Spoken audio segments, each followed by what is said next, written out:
Hello, everyone. The space-time moment is quite fascinating. If you look around in the world, um, the word democracy has an interesting flavor. If you take a look at the United States, what is happening there? It's amazing for us to see that. And I'm not going to say anything about either Joe Biden or Kamala Harris.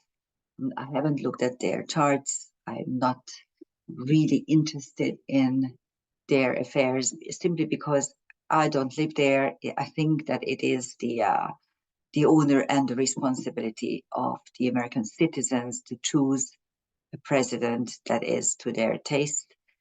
But from another viewpoint, from a European, especially a middle European viewpoint, it is amazing and scary at the same time. The fact that, I mean, just think for a minute. If any banana republic's president had resigned in a signed letter on X, what would you say? Would you say this is a democracy? And all of a sudden he disappears. We don't know where he is. Conveniently, he caught COVID, but there was no signs when he was last shown. It's amazing. That's what I'm saying. It is amazing. Another thing, the almost assassination of Trump. That's another little issue. There's so many puzzles that don't really add up, or if they do, it is even scarier because it shows that there's no such thing. The United States, who is supposed to be the leader of the free world, has issues that belongs to a third world country or I don't even know what to say. And believe me, you need to distance yourself from over there because you want to see the big picture. And if you're in it, you won't. So I'm not going to look at this at all. I might actually reflect when the election is coming. Although I did notice that the November the 5th is quite close to the original date, November the 4th, because in the you probably know that the American the United States of America was created by Freemasons, and of course they were astrologers as well, and they had it in the Constitution that the election had to be on November the 4th, and the inauguration of the new president had to be on February the 4th. Sorry, March 4th. March 4th. So you had a voter grant Trine. You had because take a look at the dates and you will see. And take a look at the sun's position. It actually creates a water trine. And sometime in the 60s, they changed this for some reason. So they no longer, America is no longer protected by this water grant trine. But this year's election will be on the 5th, which is quite close. It's going to be Scorpio, about Scorpio, 15 degrees, something like that. Very, very close to the trine, the exact trine to the United States inauguration. So the incorporation of the United States. Anyhow, but if you look at the space-time moment at present, you will see that on the 31st, at the very, very small hours in London, Uranus and Juno, the asteroid for alliances and the spouse archetype, so the official wife, the first lady archetype, they are making a trine, an Earth trine. So let's take a look at the chart for London. So it will be exact. The Uranus Juno trine will be exact at 0:12 a.m. London, so barely moving into July the 31st. And so obviously when you want to look at the chart, for instance, somewhere in in the United States, you will get the 30th if you want to see the exact time of this trine. And it is a fascinating chart because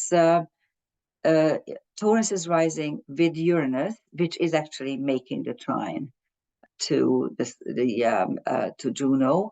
And this time I had very little time, so I did not actually do the whole charts because I wanted to look at the centaurs and TNOs, which are very, very prominent in this particular chart.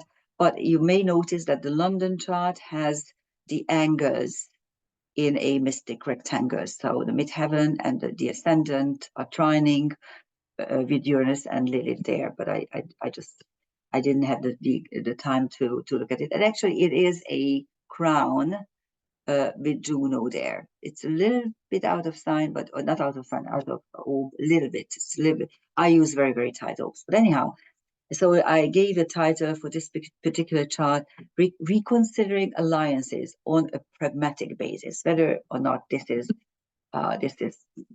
possible. So if you take a look at the London chart, Uranus is rising, asteroid Lilith is setting. This is revolt against injustice. So it's on the angles, it's quite revealing. We have a Gemini moon, which is brilliant for alliances in itself. Not to speak of the fact that it's also conjunct Jupiter, so it enlarges the whole concept. Because if you have a Gemini moon, you are chatty, you are flexible, you don't hold grudges, you can be very changeable. Well, flexible is a better word because it's an immutable air sign. Of course, air is intelligent and mutable is willing to change. These people are usually very good negotiators, very good advocates. And now this is what enlarged by Jupiter, and it's in the first house with Uranus and Mars and Sedna, all in the first house. So it's going to be very important in London. And at the same time, the Sun is exactly conjunct dark moon Lilith in Leo. And this particular conjunction is about, I don't give a damn, I will do whatever I damn well please, and I don't even care if you curse me for it. So it's like this very strong sense of mission is in there. So you can utilize it on in your personal life, any kind of love life, or your friends or family, or at your workplace. Wherever you need to negotiate, reconsider your alliances and renegotiate stuff, this is the day to do it, or the previous day, of course. But you will lose you actually won't lose the Gemini moon if you do it sometime in the afternoon. Okay, and there is an exact Mercury trans-Pluto conjunction, and trans-Pluto is channeling. Yeah, we have different levels of communication. Mercury, of course, is everyday chatting, just discourse, whatever we do with friends, with people. If it has wisdom and depth, then there's always Pulse Athena in the picture as well.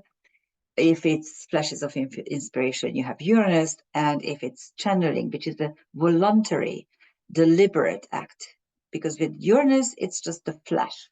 You all of a sudden get a flash and you have this aha feeling. But with trans-Pluto, you need to go up there. You need to do a conscious effort in order to download whatever you want to download, whatever you need to see, either to go to the Akashic records or to use the egregore. It's almost the same concept. It's being looked at from different angles, but the egregore or the Akashic records is the same energetic information field that surrounds the earth plane, and that is where all the information is gathering. All you need is a little effort, which is energy, in order to kind of resonate with it, and then you can start downloading information. And now you can do it consciously with Mercury there. And in a couple of days, probably by the new moon, the Leo new moon, which will be on the 4th, I think. Of course, I will talk about it later on. Mercury will be conjunct with Astrea, the Karma breaker. A couple of, like 2 weeks ago, Astrea was conjunct transfrutal. So you needed the dimension jump or channeling for making changes in your life to break old embedded karma. So that's practically it. And we do have a wide, complex planetary picture. As I said, I did not include the angles this time because I wanted to concentrate on the radiating objects, which are, of course, the asteroids and TNOs and regular planets. And this is what you can see. Venus is at 23 degrees 41 at the exact trine of Uranus and Juno. And it is making an exact trine to Chiron, and it will be making another trine in 2 days with Aries. The Chiron-Aries conjunction now started to separate because Chiron is faster than Aries. Chiron is our karmic wounds. In Aries, it means wounds around fights, aggression, violence, wars, fire, blood, all kinds of stuff like you associate with Aries. And Aries is the drastically altered outward circumstances. So this is one of the main astrological features of this year and next year as well. Now they are going to separate because after a while Chiron will be faster, of course, than Aries. And actually Chiron is the slowest in Aries. It takes 12 years to go over the sign, of course, because that sign holds the worst sufferings in humankind, for humankind. And actually, Chiron describes our karmic wounds, and of course, the nature of our karmic wounds is always described by the sign. And you have two ways to deal with them. One is to form or develop into phobias, and it's going to hinder you from actually going forward. Or you can turn them into traits, special traits and talents, which is always difficult because underneath the talent, you will always have the wound and the phobia as well. So they sometimes come hand in hand. And as you can see, what makes this planetary picture interesting is that actually they are not forming per se because Venus is not yet at these degrees where the configuration would close, because a configuration has a two degree orb, and here between Uranus and Venus this is going to be a fixed square soon. There's a 3-degree orb, actually even a little bit more than 3 degrees. So to my mind, the square is already there, but not the configuration, because Lilith is exactly opposite Uranus. It has been there and will be there for a couple of days. And Venus will come up to a square, an exact square, and then the fixed T-square is going to manifest. It's now just a hint. And so is the fixed fire engine. An engine is made up by a square, a trine, and a quincunx, and it has a ton of drive and determination. But again, because of Venus, it is not yet closing, but the hint is there. Now, Uranus Juno is about how you reconsider, how you change your alliances. And because it's in earth signs, you can do this in a very, very practical, very down-to-earth way. And the Venus Chiron trine, Judy Hoover said about Venus Chiron, love hurts, but love needs to be healing. Love here has healing properties. So actually you can utilize this trine, this earth fire trine. Why can't I say fire today? Interesting. Anyhow, so you can utilize this fire trine in a 2 days period where you can actually realize that, yeah, love hurts, but in order to feel good about yourself, you do need love in your life. I mean, if you exclude it, you may have less suffering, yeah, but you have definitely less pleasure and happiness as well. So that's what it teaches us. And of course, Aries, drastically altered outer circumstances, actually adds kind of some scare into the picture, but at the same time, this is a fire trine. Fire is the element of transformation. Go ahead and transform your love life or your finances. And in the world, I just hope that people will have enough sense, the powers that be, although the way they look like, I don't really trust them too much. There's a saying here in Hungary, what's the difference between reality or truth and a what do you call it? What kind of theory? And it's conspiracy theory. Yes. So what's the difference between conspiracy theory and reality? And we say 6 months. And I'm going to say now it's going to be shortened considerably after what's happening in the United States. I think the people finally say, come on. So don't, yeah, you may be stupid. You kept us really stupid, the legacy media, but we are not that stupid. And so more and more people are kind of awakening to the dishonesty and sheer lying of legacy media. Okay, so that's one thing. And with the Uranus Venus square, which is going to form, it actually is already there, but it's going to form soon, being going to be exact, is about freedom and commitment, whether I should be free, Uranus, or commit myself, Venus, in a way that I can still be free. This is square, so that is not really happening. And on a larger scale, Venus also is linked to finances and money, and Uranus is definitely change. So when the war is going to cost too much for the people will turn against it. It's always like that.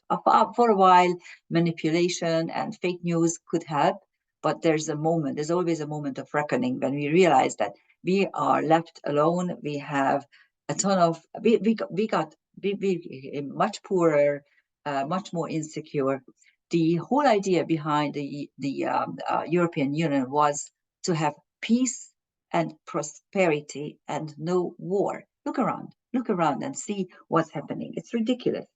Okay, so that's what's happening here. And of course, um, Lilith is revolt against injustice. And since the Uranus Lilith opposition is on the angles for the London chart, I think you will see some occurrences there. Okay, let's take a look at the transcendental objects. All the blue ones are TNOs, centaurs, TNOs. In comic astrology, we use this group, trans-Neptunians, which orbit behind Neptune, which have many, many categories. Centaurs, which are in the inner Kuiper belt, TNOs on the outer Kuiper belt, ETNOs, extreme TNOs, which have a very, very long orbital period.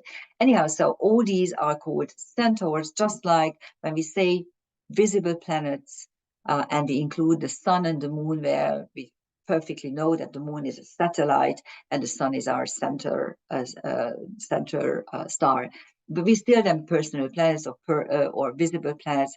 It's easier for us to refer, but I will give you some astronomical facts about them as well. So on Venus is Zeus, which is a Lithuanian creator god. We are going to look at it in a minute. On Uranus, you have Hera and Asia, of course, Alicante and Algol. Algol, I've spoken about Algol a couple of times. Also, if you are here new and you haven't heard from me yet, magenta denotes the asteroids which describe the personal karmic past. These blue ones are the trans-Neptunians or centaurs, which describe our karmic wounds. These wounds can turn either into special traits and talents or phobias. It depends on what you do with them. And then the red ones are fixed stars, which are not part of the eclipse so they're part of the universe and not the solar system. So they are not linked to the human basic 3D existence. They are much, much larger and in scope and also in meaning. So those are the red ones. Anyhow, so we are going to focus on the centaurs this time, the TNOs. But anyhow, what is interesting is that now, like 30 years ago, 40 years ago, you had three main groups in the world. You had the Western countries who were very free, very rich, and they were kind of the leaders of the world. There was the Soviet Union and the satellite countries, and China, of course, and Cuba. Those were the communists. And then the third group was the third world, which nobody really cared for. I believe it was Brzezinski or some other American U.S.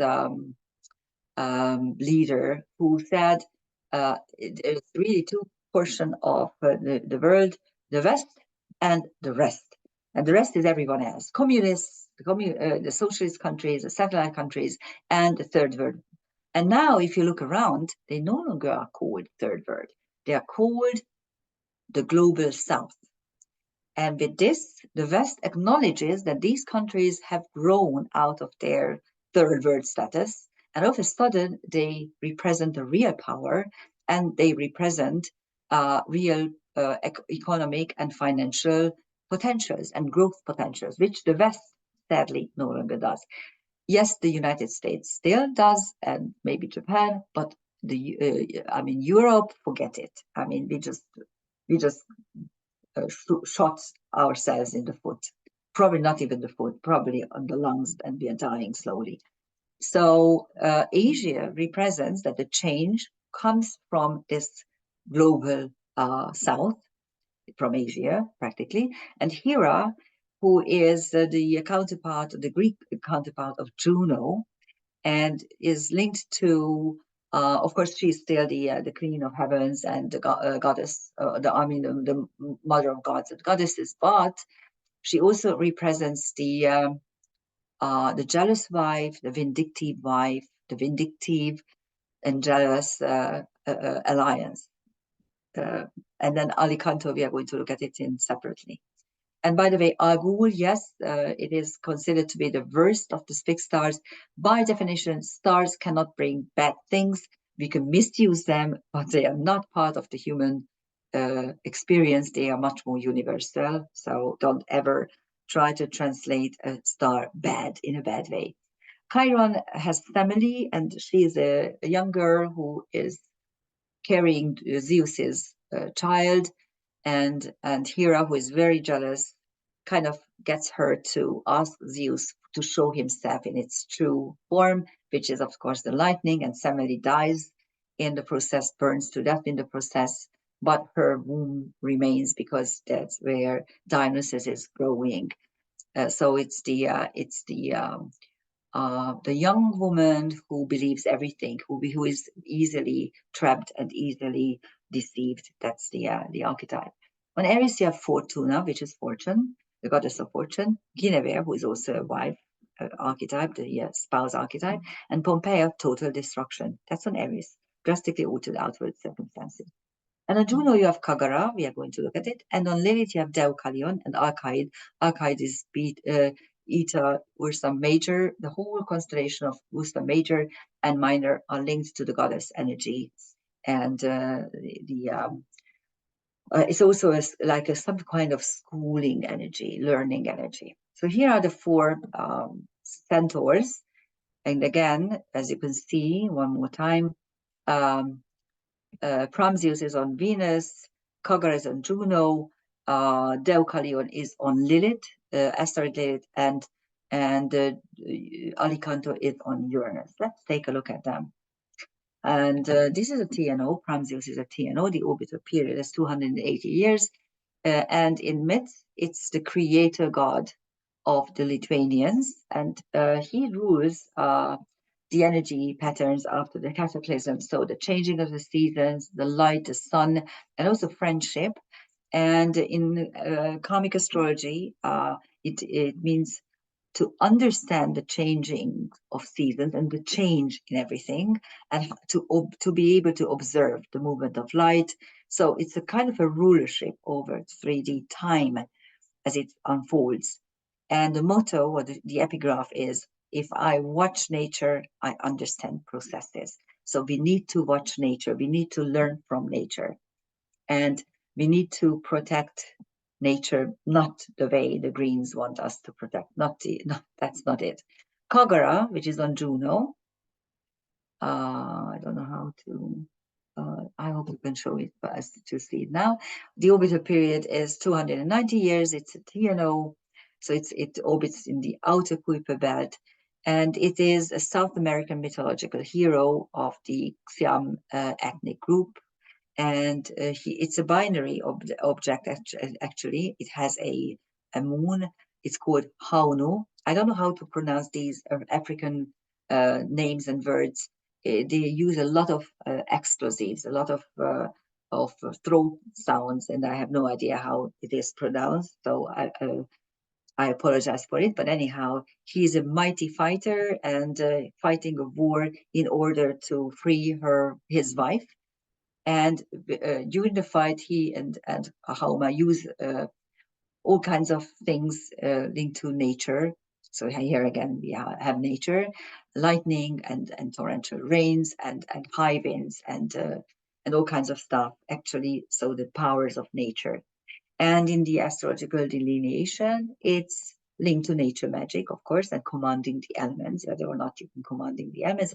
I can conquer anyone with the power of nature. So here you have two TNOs which are very much linked to the powers of nature, to understanding the rhythm of nature, the rhythm of the seasons, and to utilize them. And this is what we need to know and do at the same time. Deucalion is something that I spoke a couple of times already. He is the son of Prometheus, and he is chosen by Zeus to survive the flood, which Zeus puts on mankind because he's just fed up how horrible we are. He and his wife Purha survive and repopulate the earth. And the astrological delineation, by the way, yes, it's a TNO with almost 300 years of orbital period. And the astrological delineation is linked to creation of new order after destruction.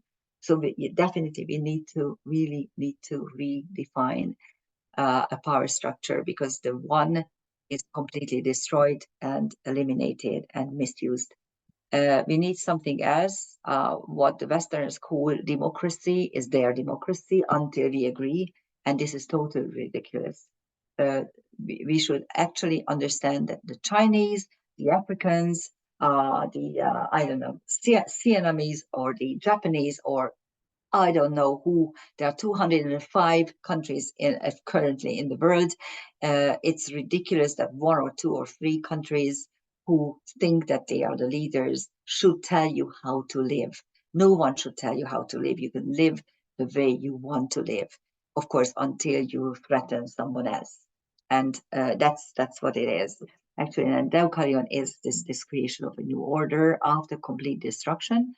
And also how you can manifest the new reality. And it is always linked to being chosen or special, because Deucalion and his wife were personally chosen by Zeus. So actually, I can do it. I'm the chosen one, is linked to this particular TNO. And then Alicanto, which is an ETNO, and an ETNO is a very long orbital period, has a very long orbital period, 671 years. In Chinese, Chilean mythology, it's a nocturnal bird. By the way, I do have a separate video on this, so you can actually Google it. And it's a funny bird because it has feathers of gold and silver, but and of course it eats precious metal. But when it's eating too much, the problem is that he's no longer able to fly, which is a bird's main function. So actually, it is this particular TNO or ETNO is linked to greed. And if you look around in the world and notice how the very few have amassed immense resources, while the rest, while the rest of the planet doesn't even own anything. The people don't own stuff at all. And there are like, I don't know, 10 families who own everything. So that's ridiculous. And of course, it's the same for you on your personal level, because if you amass too much, you won't be able to function as a human being. Your main function is to remain human. And to remain human means that you need to work, you need to make choices, you need to make decisions, and you need to suffer grief and all kinds of losses. At the moment, it's the Olympics. And of course, one nation's loss is another nation's gain. And this is what life is about. And actually, that's why Alicanto is linked to greed. And it's also symbolizing treasure that we ourselves worked for or uncovered. And the epic or the motto is, I'm bringing the treasures I work for to the surface.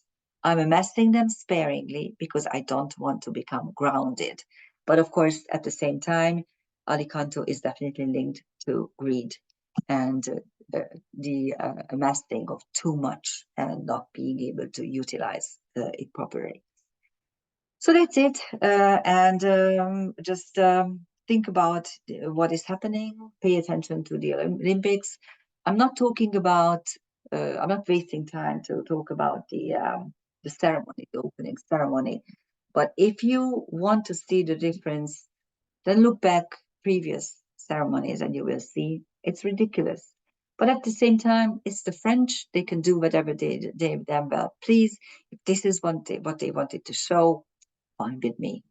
But I think it was kind of disgusting the way they treated, for instance, Christian Catholicism, Leonardo's picture. The whole thing was provocation, of course. Europeans are able to do that. What can I do? Let's hope that the rest of the Olympics will be nice, although the fact that the Seine is really, really dirty is kind of a sign to me, at least. Thank you for listening. Bye-bye.